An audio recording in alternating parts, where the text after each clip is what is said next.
और मेरा आप देख लेना, मैं किसी के खिलाफ बोलूंगा नहीं, किसी पूरे प्रभाग में मैं अच्छा, कभी भी किसी के खिलाफ नहीं बोलूंगा। अनोखा प्रचार हाँ, कर रहे मेरा हैं। प्रचार रहेगा, मैं कभी किसी के भी खिलाफ नहीं बोलूंगा, चाहे कोई पार्टी हो। मैं अपना काम और लोगों को अपनी अच्छाई बताऊंगा, एक अच्छाई बताकर मैं लोग सामने रखूं, भाई मेरी ये काम करने की इच्छा है और मुझे एक मौका दो। किसी के खिलाफ में मैं को लेके, और मुझे इस बात का बहुत पहले अंदेशा था कि बहुत सारे दिग्गज लोग टिकट कटने वाले थे हिमायत के, बहुत सारे लोगों के, ये मुझे पहले ही पता चला। मैं फिर कह रहा हूँ, जिसने अपने मफाद के लिए पार्टी को दाव पे लगाया है, तो पहली फुर्सत में मैं बोलूँगा, अभी भी मैं बोलूँगा, अभी भी हमारे कुछ नेताओं ने अदर्स पार्टी के साथ साटा लोटा करके अपने सीट सेव करने की कोशिश की। अच्छा, आप ही के पार्टी के? मैं बोलता हूँ, तो मैं कल्याण बोले सलीम पटेल अगर बेबाकी से बोलता है। आप लोग देख रहे हैं औरंगाबाद एक्सप्रेस न्यूज, मैं आपका दोस्त अल्ताफ हुसैन। अब महानगर पालिका की जैसे जैसे इलेक्शन की डेट करीब आ रही है, वैसे वैसे प्रोसेस भी कहीं ना कहीं खत्म होते नजर आ रहे हैं। यानी कि आज उसकी तारीख खत्म हुई, जितने उम्मीदवार मैदान में आने थे आ गए। अब कल जो है महानगर पालिका की तरफ से, इलेक्शन कमीशन की तरफ से छानबीन होंगी, वो एक अलग प्रोफेशनल विषय है। लेकिन कौन कौन उम्मीदवार मैदान में है, किस पार्टी से है, ये तो क्लियर हो चुका है आज। जो पूरे औरंगाबाद की नजरें टिकी हुई थी कि कौन किस पार्टी से जा रहा है, आज वो क्लियर हो चुका है। और मेरे साथ जो शख्सियत जुड़ी है, किसी तारुफ की मोहताज नहीं है, ये सलीम पटेल वायगांवकर है, जो अक्सर कुछ भी ऐसे औरंगाबाद के मसले आते हैं उस पर आवाज बुलंद करते हैं, बेबागी के साथ में मसलों को रखते हैं, चाहे आंदोलन हो, चाहे धरना देना पड़े, जनता के हित में देते रहते हैं। इस बार ये राष्ट्रवादी कांग्रेस शरद पवार के गठ से जो है 13 नंबर प्रभाग से मैदान में उतरे हैं। अब इनसे बात करने की कोशिश करते हैं। सर, वेलकम है आपका। बहुत दिनों के बाद में सबसे पहले तो मैं ये कहूं कि मुलाकात हुई है, और दूसरी चीज एक ये है कि आखिरकार आपने दामन नहीं छोड़ा, शरद जी चंद्र जी पवार का आपने दामन नहीं छोड़ा, आखिरकार आपने टिकट लेकर आया और मैदान में उतर गया। सबसे पहले उस बारे में बताइए।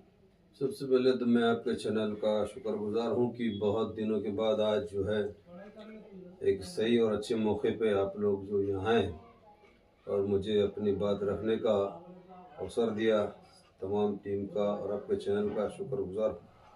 देखिए, आज शहर औरंगाबाद म्यूनसिपल कॉरपोरेशन का चुनाव जो होने जा रहा है, ये बहुत दिनों के बाद हो रहा है, तकरीबन 8-10 साल के वक्फे के बाद हो रहा है। और ऐसा लग रहा था कि चुनाव शायद कुछ अप्रैल तक जाएगा, लेकिन ये अचानक घोषणा हो गई और इलेक्शन 31 जनवरी के अंदर अंदर खत्म करने का जो निर्णय आया सुप्रीम कोर्ट का गाइडलाइन के हिसाब से, वो अचानक डिक्लेयर होने में सब पेचीदे में आ गए। सारी पार्टी अपनी अपनी जगह जो है, गड़बड़ बहुत ज्यादा, बहुत सारी गड़बड़ हुई। तो उसमें ऐसा लग रहा था कि जिला परिषद पहले होंगे फिर कारपोरेशन होंगे, लेकिन वो जिला परिषद रहेगी बाद में और आगे कारपोरेशन सामने। तो तैयारी जिस तरह से होनी चाहिए थी सभी कैंडिडेट की और पार्टी की, उस तरह से नहीं हुई। लेकिन भागती भुगती क्या बोलेंगे लगोट से, उस हिसाब से ये इलेक्शन चल रहा है। और अब आप देख रहे हो कि आज हमको लगभग 25 साल हो रहे हैं, हम आदरणीय शरद चंद्र जी पवार साहब की पार्टी को लेकर चल रहे हैं। कितने भी चढ़ उतार आए हैं, लेकिन मैं अपनी टीम के साथ डटा रहा हूँ और आगे भी डट के रहूँगा। पटेल साहब, गठबंधन क्यों नहीं हुआ आखिरकार? हर पार्टियों का कहीं ना कहीं, आज तो बीजेपी शिवसेना का भी गठबंधन टूट गया, आपका भी गठबंधन किसी के साथ नहीं हुआ। कैसा आखिरकार जीत का परचम लहराया जाएगा? क्योंकि रिजल्ट उतने आपके पास में मुझे लगता है नगर पालिका के नहीं रहे। जैसा अगर देखा जाए, जो कि अजीत दादा के पास में जितने रिजल्ट है उतने आपके पास नहीं है, तो फिर कैसा कैसा पड़ाव रहेगा? देखिए, तुम जो बोल रहे हैं कि रिजल्ट की जब बात आई और युति की जो बात आई, युति लगभग होने को तय थी, लेकिन हमारे आदरणीय नेता शरद चंद्र जी पवार साहब एक खुददार और बेबाक नेतृत्व करने वाले हैं। उन्होंने कहा कि युति जैसा जिस तरह से दोनों राष्ट्रवादी का मसला चल रहा था, लेकिन जो संदेश इस वक्त महाराष्ट्र में चल रहा है अजीत दादा को लेकर कि भाई अगर गाड़ी से युति करेगा तो सेकुलर रोड तो यहाँ से कट जाएगा। और इस तरह से वो कांग्रेस और कुछ राष्ट्रवादी पता नहीं दादा के गठ के लोगों की वजह से ये युति कहने की लटक गई पीछे। मुझे लगता है कहीं ना कहीं हुई भी है, उसकी वजह से कुछ शहर अध्यक्ष ने तो इस्तीफा भी दिया कि आप आपके आपस का झगड़ा जनता में लेकर आते हैं, इसकी वजह से जनता का नुकसान होता है। इसकी वजह कई शहर अध्यक्ष ने वहां पर इस्तीफा भी दिया, पिछले कई वीडियोज मैंने देखा। बात दुरुस्त है आपकी, हमारे पास भी औरंगाबाद में ऐसे हुआ कि क्या बोलेंगे इसको कि जिस तरह से अध्यक्षों का विचार होना चाहिए, समीक्षा विचार होना चाहिए, तरह से नहीं हो पाया। और हर एक को ऐसा लग रहा था कि हमारी ताकत यहाँ ज़्यादा है और यहाँ हम यूपी नहीं करेंगे या फिर हमारे मन से होना चाहिए। हाँ, हमारे मन से होना चाहिए। हाँ, ऐसा मनमानी जो रवैया था, चाहे हमारा हो, हमारे नेताओं के, लोकल कुछ नेताओं का रवैया हो या अदर कांग्रेस का हो, जिसकी वजह यूती नहीं हुई। लेकिन प्रयास करने में बहुत सारे लोग हैं किए औरंगाबाद में, लेकिन वो नहीं हो पाई। पटेल साहब कितने सीटें लड़ा रही है राष्ट्रवादी? देखिए, राष्ट्रवादी औरंगाबाद में कितने सीटें लड़ा रहे हैं? शरद चंद्र जी पवार साहब का जो है तकरीबन मुझे इस वक्त पूरा आंकड़ा तो नहीं मिला, क्योंकि कल रात तक ये चल रहा था कि यूती कांग्रेस की हो रही है। यूती लगभग तय था। हाँ, तय था। ऐसा बिल्कुल हुआ और ऐसा कुछ जगह हुआ भी। अब मुझे इस बात का तो अभी भी इल्म नहीं है कि मेरे साथ प्रभाग क्रमांक 13 से मैं लड़ रहा हूँ और ये वार्ड जो है अपना रिजर्व है। मैं ओबीसी बैलेट हूँ, इसलिए मैं ये वार्ड चुना हूँ। और क्योंकि यहाँ के लोगों का जो मसला है, जिस तरह से आज़ाद चौक से लेकर चंपा चौक हो या फिर वायद कॉलोनी हो या मकसूद कॉलोनी हो या फिर रहीम नगर हो, अल्तमश कॉलोनी हो, देखिए मैं हमेशा ही जनहित में रहा हूँ और मैंने कभी किसी काम में आगे पीछे नहीं देखा और जब भी जहाँ आवाज़ें में चला गया। अब रहा सवाल इलेक्शन लड़ने का मसला, आप देखे होंगे कि मैंने सेकुलर और मुसलमानों के हक में आदरणीय पवार साहब से विधानसभा के लिए बिल्कुल बेबाकी से बहस करके टिकट के लिए तैयार किया था और हमारे नेता पवार साहब हो भी गए थे, लेकिन युति होने की वजह से वो मामला छोड़ गया। अब हमारी युति आदरणीय उद्धव जी मनसे के साथ और हमारी जो है और छोटी पार्टियों के साथ युति हुई और जिसमें ये कुछ सीटें हमारी यहाँ छूटी है। अब पूरा आंकड़ा तो कल आपको मिलेगा कि कहाँ कहाँ हमारी युति हुई है अभी तक, लेकिन आपके प्रभाग से कोई नाम सामने नहीं आया है। जैसे आपका नाम सामने आया है, वैसे और नाम सामने नहीं आए हैं कि शरद पवार साहब की पार्टी से कोई और चेहरे अब तक सामने क्यों नहीं आ पाए अभी तक? कुछ लोगों ने हमारे यहाँ के, मैं खुलकर बोलता हूँ और बेबाकी से बोलता हूँ, डरता नहीं हूँ, कुछ लोगों ने हमारे राष्ट्रवादी शरद चंद्र जी पवार के लोकल नेताओं ने हठधर्मी किए, जिसकी वजह से कई जगह कैंडिडेट लड़ने वाले पीछे रह गए, एन वक्त पे इधर उधर भाग गए, क्योंकि इन्होंने बहुत लेट डिक्लेयर करे कि भाई फला फला देना है। अब ऐसा माहौल बना लिए थे कुछ नेताओं ने यहाँ कि हम आ गए तो बेहतर है, दूसरा कोई ना। हाँ, बस यह हमारे साथ हुआ है। लेकिन हमारे पास हादी मुश्ताक साहब, हमारे दोस्त अयूब भाई, ये मुन्ना और हमारी जो टीम है यहाँ की, जो अच्छी एक्टिव टीम है, इन्होंने लगातार जो बस्तियों में घूम घूम कर जो माहौल तैयार किए थे। किसके तरफ इशारा समझूं मैं इस बात? आप काफी समझदार है और मुझे बोलने की जरूरत नहीं है, माशाल्लाह आप अनुभव रखते हैं इस चीज में। लेकिन क्या रहता है कि खुद मफाद देखने वाला आदमी कभी सक्सेस नहीं होता। क्या है ना पटेल साहब, पिछले कई दिनों से एक न्यूज बड़ी वायरल हो रही थी कि राष्ट्रवादी एमआईएम के साथ गठबंधन करने तैयार है, लेकिन एमआईएम के अध्यक्ष, महाराष्ट्र अध्यक्ष कह रहे थे कि पूरे महाराष्ट्र में करिए, अगर आपको करना है तो पूरे महाराष्ट्र में करिए। इसमें क्या लगता है, मफाद किसका मैं समझूं? आपकी वजह से आपने अभी हाल ही में एक इल्जाम लगाते हुए कहा कि भी कुछ लोग चाह रहे थे कि हम जीत जाए, तो इसमें भी क्या उनकी कोई एक मफाद आपको लगता है क्या उनके फायदे के लिए वो ये काम कर रहे हैं? देखिए, आज भी मैं बोलूँगा, अभी भी मैं बोलूँगा, अभी भी हमारे कुछ नेताओं ने अदर्स पार्टी के साथ साटा लोटा करके अपने सीट सेव करने की कोशिश की। अच्छा, आप ही के पार्टी के? मैं बोलता हूँ, कोई महकलाल ने बोले, सलीम पटेल अगर बेबाकी से बोलता है, देखिए मैं फिर कह रहा हूँ, जिसने अपने मफाद के लिए पार्टी को दाव पे लगाया है तो पहली फुर्सत में वो गिरेगा। ओके, ये मैं आज बोल रहा हूँ आपको। अब हम लोग कैसे फील्ड में काम करते हैं, मैं कभी किसी की मुखालिफत नहीं करता हूँ। अपना वर्क है, अपने वर्क के और अल्लाह की जात अपने काम की पहचान की बुनियाद पर मैं इलेक्शन लड़ रहा हूँ। और जिस तरह से मैंने कहा कि प्रभाग जो है ये ऐसा प्रभाग है, यहाँ के बड़े बड़े दिग्गज उद्योगपति, करोड़पति लोग खड़े हुए, मैं गरीब कैंडिडेट और गरीब पार्टी का कैंडिडेट हूँ। मैंने आज जिस तरह से मैं लोगों से मुलाकात किया हूँ, लोगों के अंदर एक बात की बहुत अच्छी चर्चा है। मैंने कहा कि मैं किसके मुखालिफत में नहीं बोलूंगा, आप 3 वोट किसको भी दे देना, 1 वोट हमको दे देना, क्योंकि आप अकेले ही अभी तक तो आपका नाम सामने आया है। तो ये लोगों ने मेरे पहले कहा कि नहीं, ये बात तो बहुत अच्छी है कि तुमने फला पार्टी का टिकट लिया, तुम अगर अपक्ष भी 2 होते तो हम एक तुमको देते, 1 वोट तो मांगना है, 1 वोट तुमको हम देते, क्योंकि 1 मैन शो, एक तुतारी का कैंडिडेट है इस वार्ड में लड़ने वाला।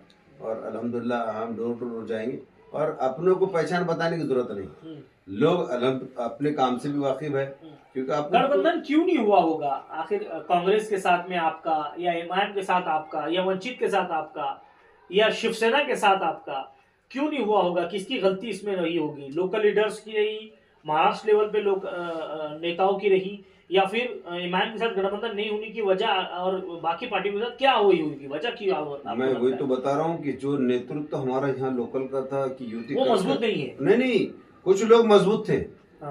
फिर बोल रहा ना, कुछ लोग मजबूत थे लेकिन कुछ लोग मजबूर थे। अच्छा, क्यों मजबूर थे?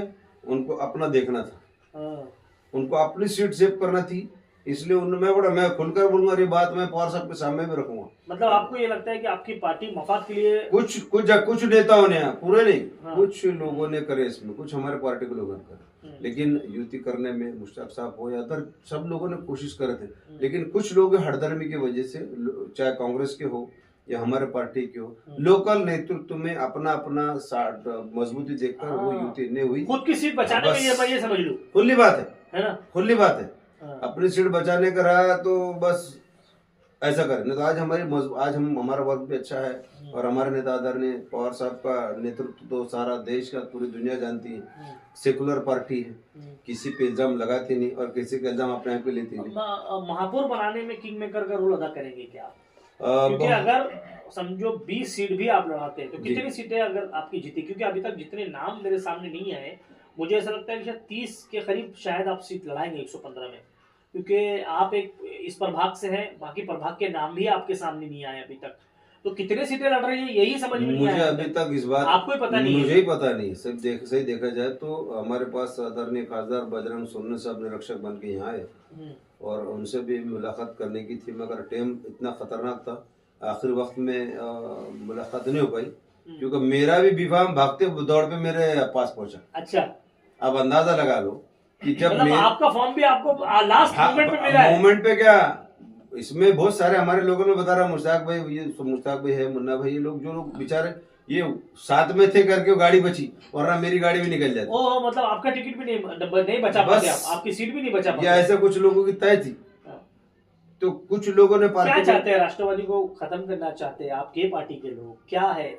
मैं आप खुल के क्यों नहीं बोलना चाहते? नहीं, मैं खुलकर बोलता हूँ ना, यहाँ ने मेरे नेता के सामने बोलूंगा ना, मैं बोल रहा हूँ ना कि अपनी साख बचाने के लिए पार्टी को दांव पर लगाया जिसने, और जो शहर के अंदर आज जो युति होती थी और बड़े अच्छे तरीके से लड़ते थे, माहौल भी अच्छा चल रहा था, अब तो बेहतर हो गया, अब तो लोगों को समझ में आ गया और लोगों के मन भी बन गया। देखिए, लोग इस बात को लेकर चढ़े कि ठीक है, दौर एक चला गया कि लोगों ने भावना में, जज्बात में आगे ओढ़ दिए, सीटें आई, बहुत कुछ हुआ, लेकिन कुछ नहीं हुआ।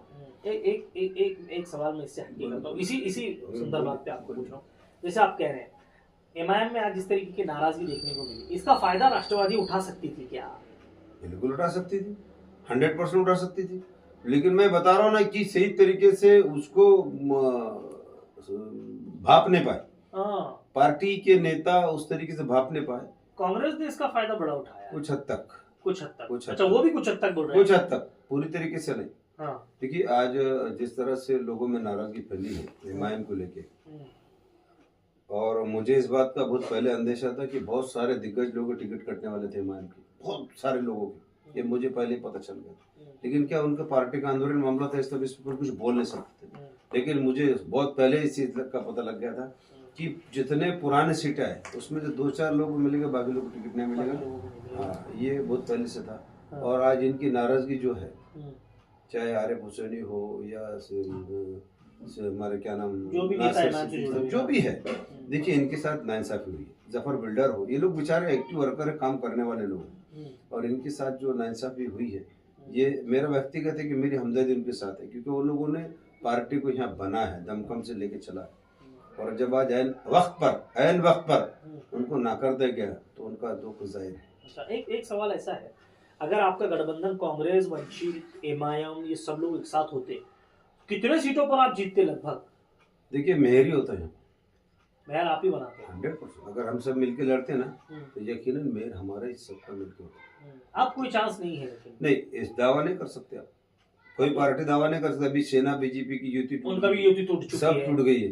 तो ये जो म्युनिसिपल कॉर्पोरेशन का आने वाला मेयर जो रहेगा, ये पंच धातु वाला रहेगा, कहीं ना कहीं टेके की जरूरत ही पड़ेगी। पंच धातु का रहेगा, ये सिंगल में तो चलेगा नहीं। मतलब खुद की सरकार नहीं बना पाएगा, मिलीजुली सरकार ही बनेगी। हाँ, मिलीजुली सरकार बनेगी। अच्छा, एक आखिरी सवाल मेरा ये है, आप इतनी देर से आपकी पार्टी के नेताओं पर लोकल लेवल पर इल्जाम लगा रहे हैं, खुलकर कह दीजिए। नहीं, खुलकर ही बोलूंगा, मैं नेता के सामने बोलूंगा ना। आज की चुनाव का माहौल है और मैं अपील तुम्हारे चैनल से माध्यम से कर रहा हूँ, मेरे 13 प्रभाग वार्ड के अप्रभाग से, जो कि आरक्षण है और ओबीसी से छुटा हुआ है, कि भाई आप 3 वोट किसको भी दे दो, लेकिन 1 वोट हमारी तुतारी को दो। ये हम अपील आपके माध्यम से करेंगे और जनहित में जाएंगे। हम किसी को बुलाएंगे क्या? हाँ, आएंगे, लोग आएंगे। और मेरा आप देख लेना, मैं किसी के खिलाफ बोलूंगा नहीं, किसी पूरे प्रभाग में मैं कभी भी किसी के खिलाफ, अनोखा प्रचार। हाँ, मेरा प्रचार रहेगा, मैं कभी किसी के भी खिलाफ नहीं बोलूंगा, चाहे कोई पार्टी हो। मैं अपना काम और लोगों को अपनी अच्छाई बताऊंगा, एक अच्छाई बताकर मैं लोग सामने रखूंगा, भाई मेरी ये काम करने की इच्छा है और मुझे एक मौका दो।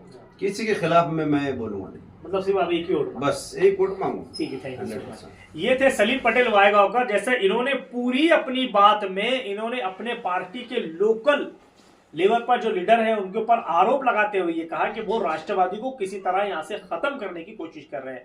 और जैसे इन्होंने कहा कि अगर गठबंधन होता एमआईएम, कांग्रेस, वंचित और शिवसेना उद्धव बाला साहब ठाकरे की अगर होता, तो आज पटेल साहब का ये मानना है कि किसी भी तरह जो है यहाँ का महापौर बनता। अब आने वाले वक्त में ये देखना है कि क्या ये किस तरीके से प्रचार करेंगे, क्या जनता इनके पीछे जाएगी, क्या इनको वोट मिलेंगे। और जिस तरीके से कह रहे हैं कि मुझे सिर्फ 1 वोट चाहिए, यानी कि 3 वोट आप किसी से भी कह दे और मुझे 1 वोट दे। और एक चीज सबसे अच्छी जो इन्होंने कही है कि मैं किसी को भी बुरा नहीं बोलूंगा। और अगर हर नेता ये समझ ले कि मैं किसी को बुरा नहीं बोलूंगा, अपने खास यानी कि अपने काम की बुनियाद पर वोट मांगूंगा, तो मुझे लगता है बहुत आसानी के साथ हमारा ये इलेक्शन निकलेगा और हमारी जिस तरीके से लोगों के साथ मोहब्बतें हैं वो मोहब्बतें बरकरार रहेंगी। कैमरामैन आदिल खान के साथ मैं अल्ताफ हुसैन, आप लोग देख रहे हैं औरंगाबाद एक्सप्रेस न्यूज।